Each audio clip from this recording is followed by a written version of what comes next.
धन सतगुरु तेरा ही आसरा, धन धन सतगुरु तेरा ही आसरा।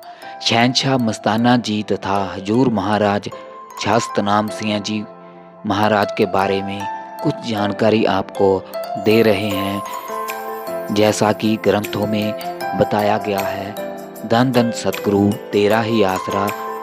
परम संत शाह मस्ताना जी गांव कोटड़ा, तहसील गंदे, रियासत कुलैत, बलोचिस्तान के रहने वाले थे। आप जी के पिता का शुभ नाम पूज्य श्री पिल्लामल जी था तथा माता जी का शुभ नाम पूज्य तुलसाबाई जी था। पूज्य श्री पिल्लामल जी के घर केवल 4 लड़कियां थी और लड़का कोई भी नहीं था। उन्हें लड़के की बहुत इच्छा थी, इसलिए श्री पिल्लामल जी ने अनेकों बार संत महात्माओं के आगे लड़के की मांग की, परंतु कहीं से भी उनकी यह इच्छा पूर्ण न हुई। फिर एक बार पूज्य माता तुलसाबाई जी कहीं जा रहे थे कि रास्ते में उन्हें एक साधु मिला। माता जी ने उससे एक लड़के की मांग की। साधु कहने लगा, लड़का तो आपके हो जाएगा, मगर वह आपके किसी काम नहीं आएगा।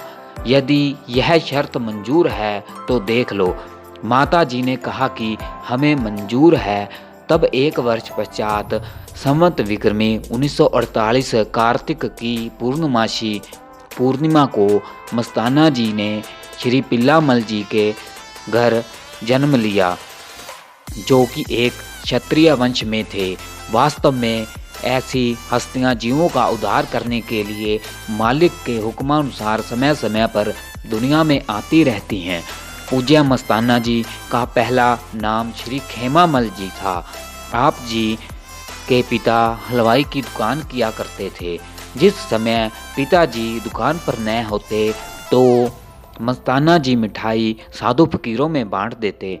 आप जी को बचपन से ही मालिक की भक्ति का बड़ा शौक था, इसलिए आपने मालिक की प्राप्ति के लिए बहुत प्रयत्न किए, बहुत से तीर्थों की यात्रा की, घर में सत्यनारायण का मंदिर भी बनवाया और सोने में जड़ी हुई मूर्ति रख कर उसकी पूजा भी किया करते थे। एक बार मस्ताना जी को एक साधु मिला।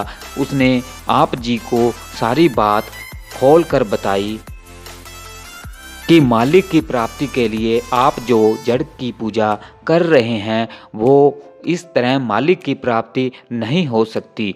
मालिक तो जीव के अंदर है, परंतु उसको पाने के लिए किसी पूर्ण संत महात्मा से युक्ति जानने की आवश्यकता है। इसके बिना मालिक की प्राप्ति नहीं हो सकती। मस्ताना जी को यह बात जच गई और उन्होंने संत महात्माओं की तलाश करनी आरंभ कर दी। आप जी एक और साधु से मिले जो बहुत विख्यात था। मस्ताना जी ने उस साधु के आगे मालिक की प्राप्ति के लिए प्रार्थना की। साधु कहने लगा कि मेरे पास रिद्धि सिद्धि तो बहुत है, मगर मैं मालिक की प्राप्ति नहीं करवा सकता। यदि आपको उनकी ज़रूरत है तो बेशक कर लो। मस्ताना जी ने कहा कि हमें इनकी ज़रूरत नहीं है। इस प्रकार आप अनेकों साधुओं के पास गए, परंतु कहीं से कुछ प्राप्त न हुआ। अंत आप महाराज बाबा शावन शाह जी की तरफ ब्यास की ओर चल पड़े। ब्यास आकर आपने महाराज बाबा सावन सिंह जी से नाम शब्द की प्राप्ति की। महाराज जी ने आप जी को बेअंत बख्शीशें दी।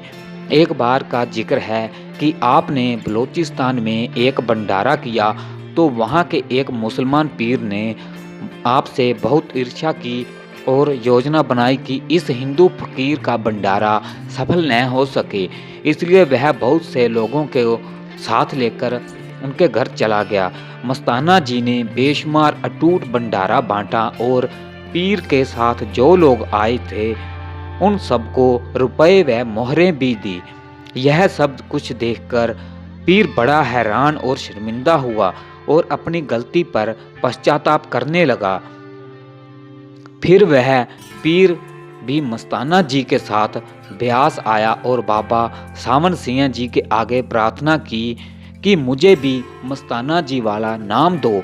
बाबा सावंत जी कहने लगे कि बख्शिश तो एक को ही होती है और वह मस्ताना जी को हो गई है, तू नाम लेकर अभ्यास कर।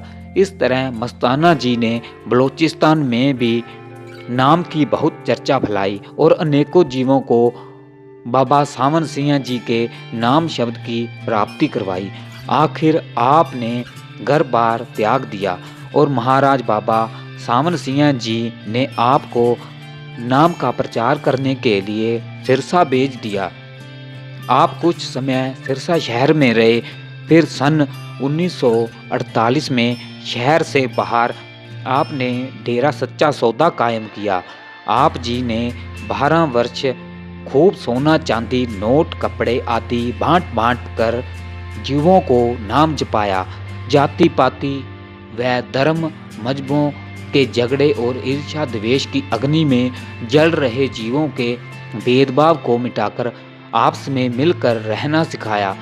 सब जीवों को जड़ की पूजा से हटाकर अंदर वाले न्यारे जिंदाराम का भेद बताया और बेअंत जीवों को नाम का टिकट देकर संसार सागर से पार कर दिया। आप जी की उपमा को शब्दों द्वारा वर्णन नहीं किया जा सकता। शरीर त्यागने से 2 वर्ष पहले ही शहनशाह मस्ताना जी ने विचार किया कि हमारे पश्चात साध संगत की सेवा किसको बख्शी जाए। आप जी की नज़र में हजूर महाराज छा सतनाम सिंह जी आए और कठिन परीक्षा लेने के बाद आप जी ने साध संगत की सेवा महाराज छा सतनाम सिंह जी को सौंप दी। आप 18 अप्रैल सन 1960 को इस मृत्यु लोक से शरीर त्याग कर अनामी देश में जा समाये। परम संत हजूर महाराज छा सतनाम जी गांव जलालाना तहसील डबवाली जिला सिरसा के रहने वाले थे। आप सिद्धू वंश से संबंध रखते थे।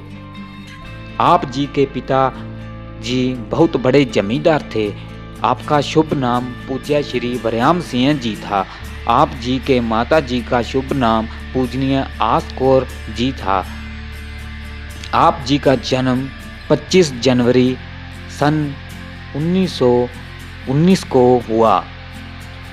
माता पिता जी ने आप जी का शुभ नाम श्री हरबंस सिंह जी रखा, परंतु शहनशाह मस्ताना जी ने आप जी का नाम बदलकर छा सतनाम सिंह जी रख दिया। आप अपने माता पिता जी के एक इकलौते पुत्र थे। 5 वर्ष की आयु में ही आप जी के पिता जी आपको छोड़कर परलोक सिधार गए। आप जी का पालन पोषण व पढ़ना लिखना पूजनीय माता जी की छत्र छाया में बहुत अच्छे ढंग से हुआ। माता जी बहुत ही नेक स्वभाव व परमार्थी विचारों वाले थे। माता जी हर समय आप जी को बुरी संगत से दूर रहने के लिए शुभ शिक्षा की तरफ ही प्रेरित करते और सदा के लिए शुभ कर्मों व नाम जपने का ही उपदेश दिया करते थे। प्रारंभिक धार्मिक विचारों के कारण पढ़ाई समाप्त करते ही आप जी ने तलवंडी साबो में जाकर अमृत पान किया। आप हर रोज नियमानुसार सुबह शाम गुरबानी का पाठ किया करते थे।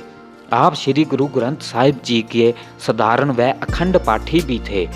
जलालाना में आप जी के प्रताप से ही गुरुद्वारा साहिब तैयार हुआ।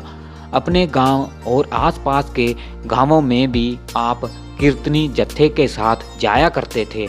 घरेलू कार्य व्यवहारों की अपेक्षा आप परमार्थी कार्यों में ही अधिक रुचि रखते थे। इन सब कर्मों के बावजूद भी आप जी को पूर्ण आनंद व शांति की प्राप्ति न हुई। पूर्ण शांति के लिए आप संत महात्माओं की खोज में लग गए।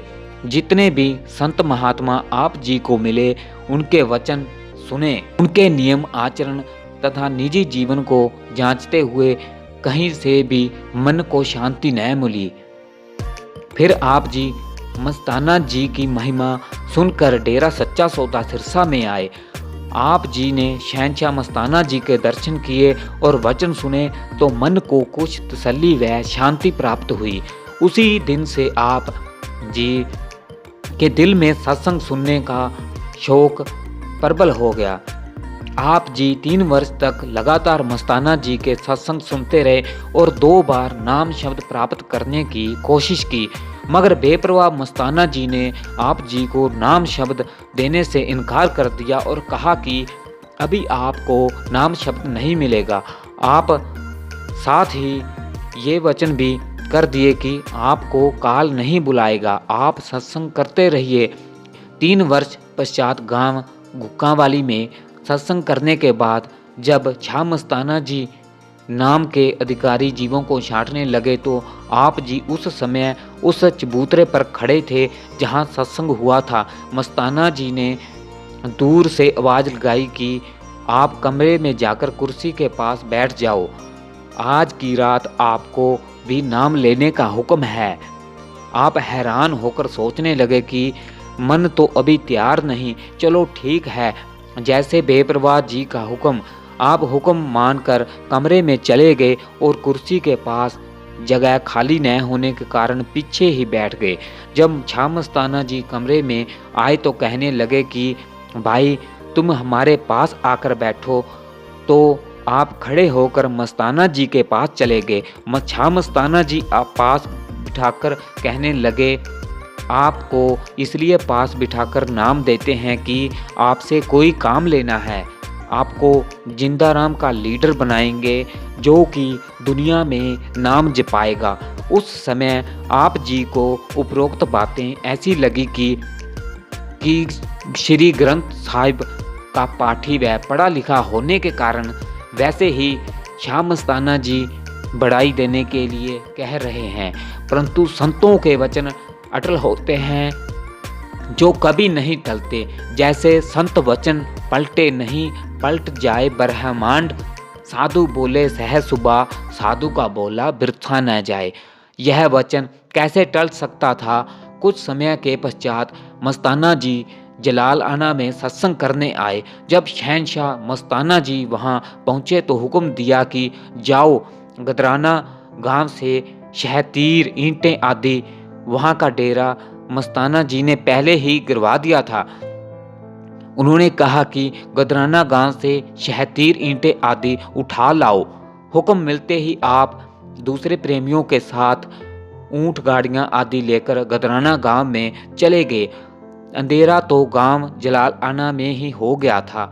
सर्दी पूरे यौवन पर थी। रात के लगभग 12 बजे आप गदराना से लकड़ी शहतीर आदि लेकर वापस जलालाना आए। आपको गदराना गांव भेजकर पीछे से छा मस्ताना जी ने कुछ प्रेमी गांव चोरमार वाला डेरा गिराने के लिए वहां भेज दिए।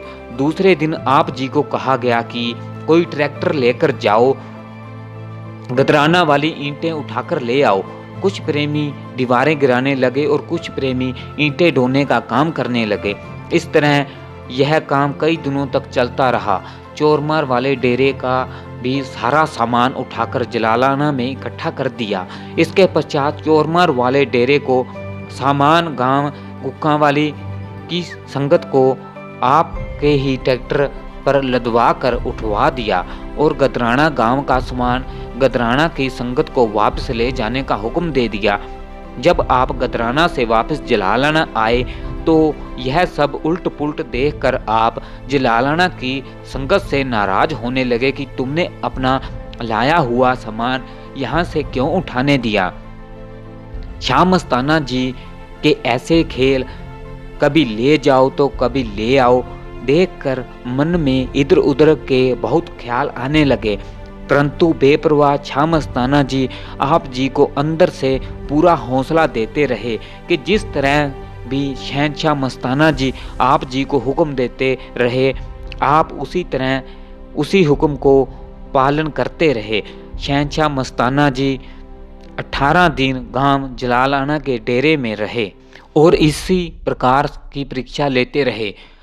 जब शाह मस्ताना जी डेरे सच्चे सोते सिरसा में आए तो आपको कहा, सतनाम सिंह, हमने तेरी परीक्षा ली परंतु तुम्हें पता तक भी नहीं चलने दिया। कुछ समय पश्चात ही शाह मस्ताना जी ने आप जी को घर बार गिराकर डेरे आने का हुक्म दिया। आप बेपरवाह के हुक्म की पालना करते हुए घर का सारा सामान डेरे में ले आए। घर का सारा सामान डेरे में पड़ा था। माहवारी सत्संग पर शनिवार को आधी रात को हुक्म हुआ, आपने सामान डेरे में क्यों रखा है? यदि हमें कोई आकर पूछे कि यह सामान कहाँ से और क्यों लाए हो, आप अपना सामान डेरे से बाहर रखो या शहर में ले जाओ।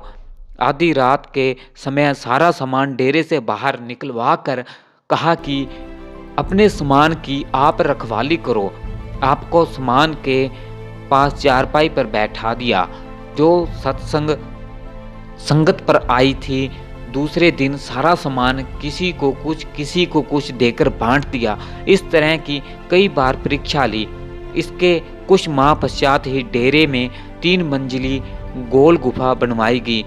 आप जी को सिर से लेकर पैरों तक नोटों के हार पहनाए गए और सारी संगत सहित सिरसा में बड़ी धूमधाम से जुलूस निकलवाया।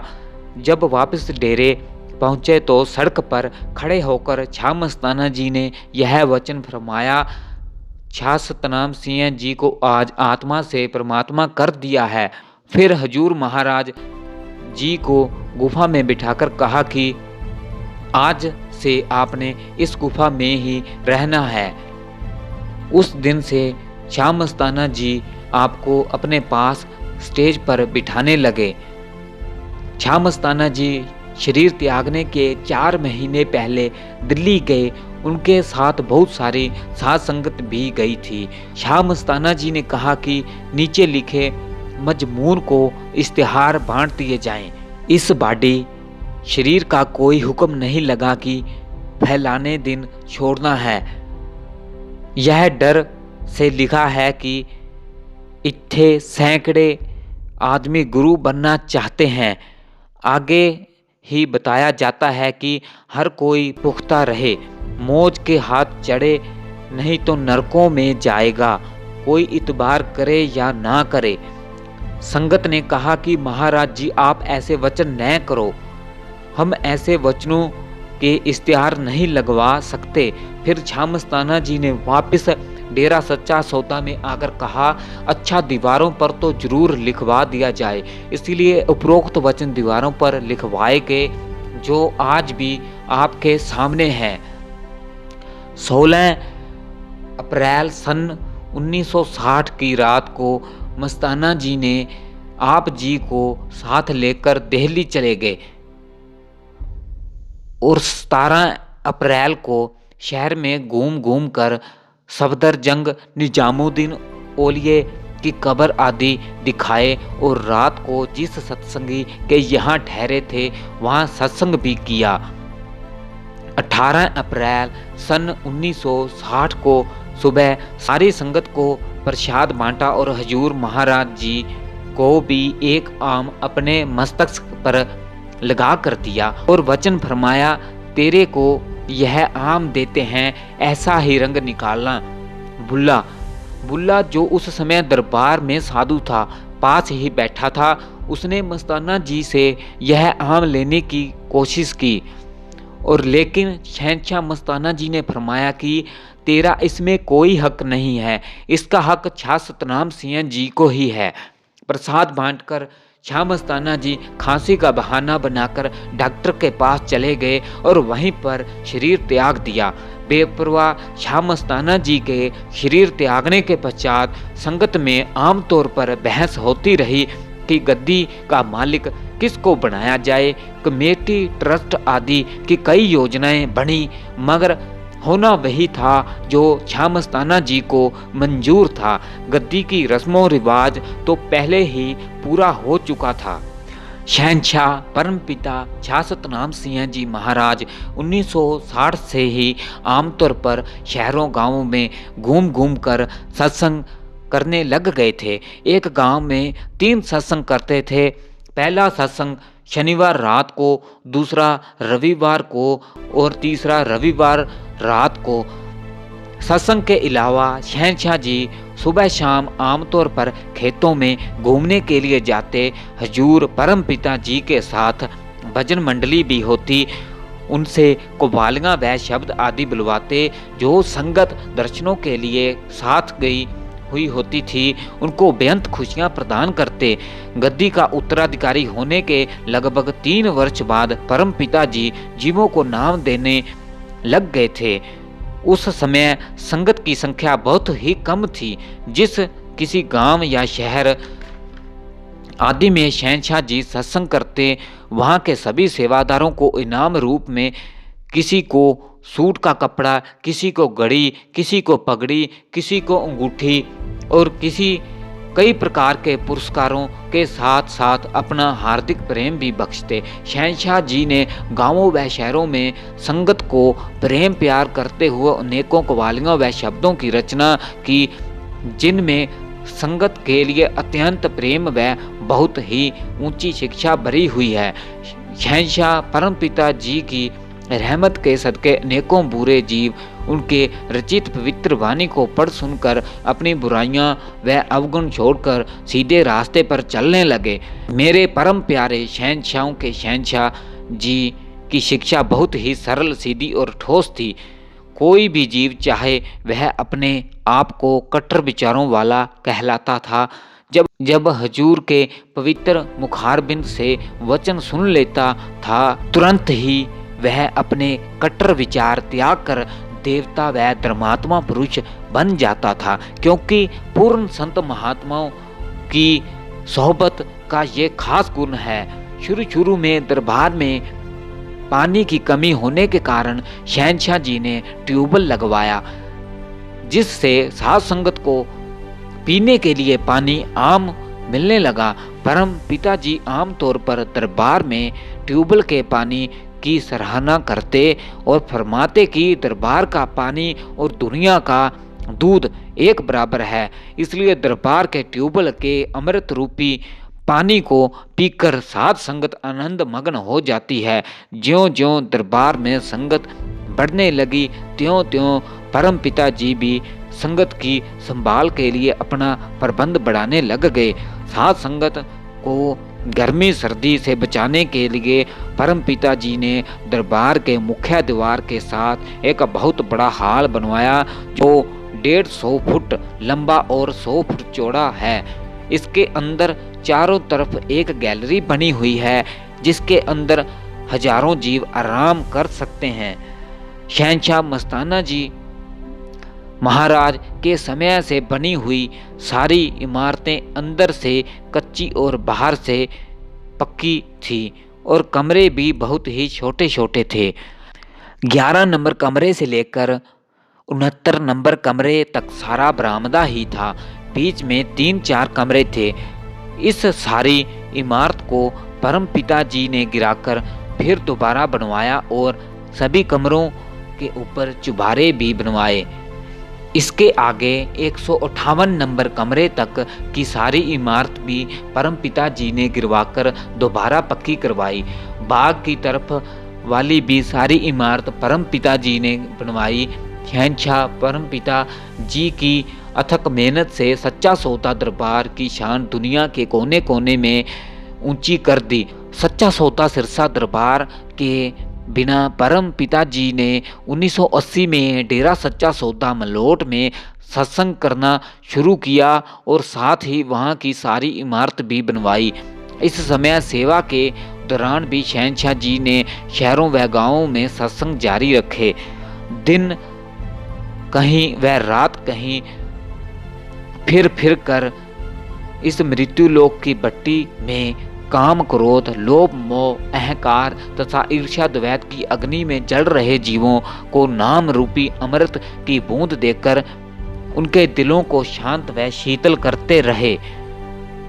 जून 1980 में शहंशाह जी ने यूपी के भोले भाले व गरीब लोगों पर तरस करके लगभग चौथी बार वहां अपना आगमन किया। इस आगमन में परम पिता जी ने इस प्रदेश के जीवों को बहुत बड़ा पुरस्कार डेरा सच्चा सौदा बरनावा आश्रम प्रदान किया।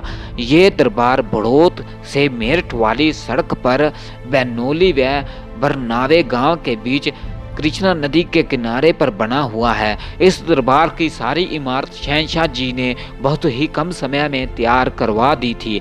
परम पिताजी दो जहान वाली जी ने इस उजाड़ और वीराने इलाके में अपनी रहमत की वर्षा करके यहाँ के बेकार और निकम्मा